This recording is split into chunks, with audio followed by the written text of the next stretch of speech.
Hi, this is Dave Worden. For this segment, I'd like to talk to you about a great piece for band, Lincolnshire Posy by Percy Grainger. We'll talk just about one very short part of that piece in the fourth movement. It's the solo that we often play on euphonium. It actually was written for a baritone horn, a British-style baritone horn. If you listen to my recital from June 1st at iTech, I do a demonstration of the baritone before I play two pieces on it. During that demonstration, I play Lincolnshire Posy, that solo from Brisk Young Sailor, the fourth movement, on the baritone horn. You can get the contrast in tone from listening to that recording.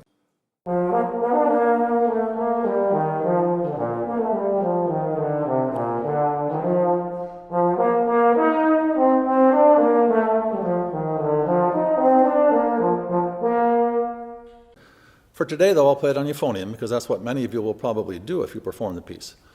The Brisk Young Sailor implies to me a man, I think the whole title is Brisk Young Sailor Returns Home to His True Love or something like that. So we're picturing a person who's been out to sea and misses his girl. He's walking down the lane probably to her house, and I'm assuming it's a nice day, just from the way the song sounds. And I kind of have a bouncy feel for this one, a person with spring in his step walking along.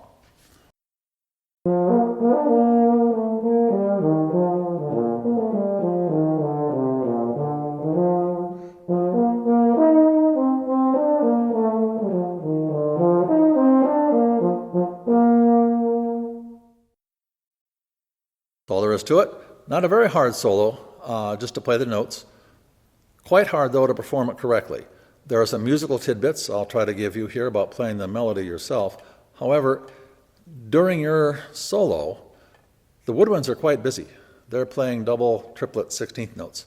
So you're playing dum, ba-ba-dum, ba-ba-dum, ba-ba-dum. They're playing doodle-yoodle, yoodle-yoodle, yoodle-yoodle, yoodle-yoodle, yoodle, you know, da-da-ga-da-ga-da-ga-da-ga-da, like that, except they're slurring. They're playing all this stuff over you. You've got to be really right on the rhythm and listening to them. So you watch a conductor, listen to the woodwinds, and try to fit in precisely with what they're doing.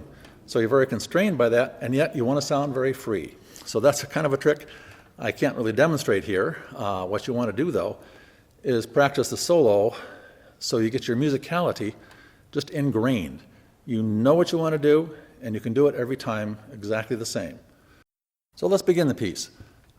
The first two notes are a lip slur, so there's a minor challenge for you. And then the next three notes are also a lip slur. So you need to practice lip slurs, and you need to use good support in your air.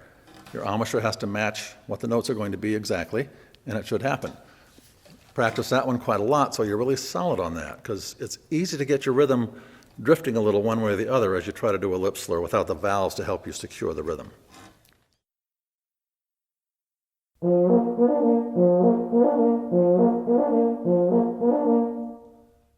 Do something like that, perhaps. You also need to start it out of the blue a few times rather than playing a sequence to make sure your first two notes are clear. Or so having nailed that down, we'll move on now. The next note in sequence is sort of the end of a very small phrase, but it moves right on to the next phrase.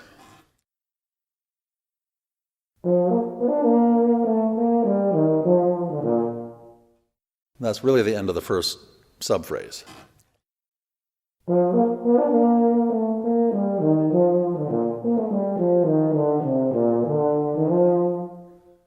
In that second subphrase, we've got that nice descending scale, so we have to lead through that scale. Technically speaking, that's probably going to involve a little bit of crescendo. Subtle. Shouldn't sound like a crescendo, it should just sound like you're leading the line, like you're playing with music.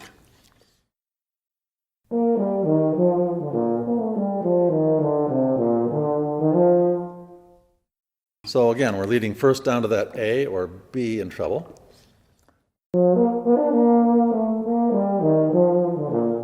And then again, we got that little short phrase leading down to the low B flat, C in treble.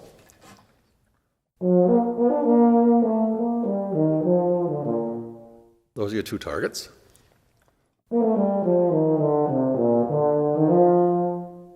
There's your next target. So in each case, you want to be going somewhere. You don't want to make it really obvious to the audience that you've just now reached a point or just now reached a point.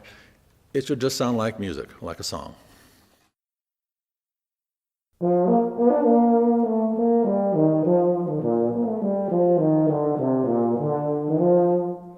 Then again, we have a lip slur.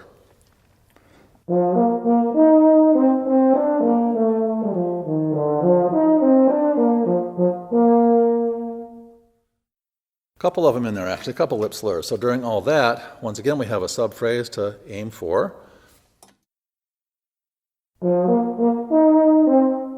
Is the first minor point. That's really the end of the longer subphrase. I'm kind of splitting hairs here.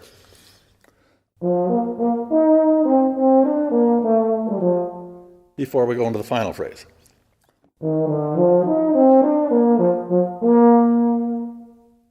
And again, I'm pushing a little more forward toward those last two eighth notes. Bum, bum, ba, to lead to the final note.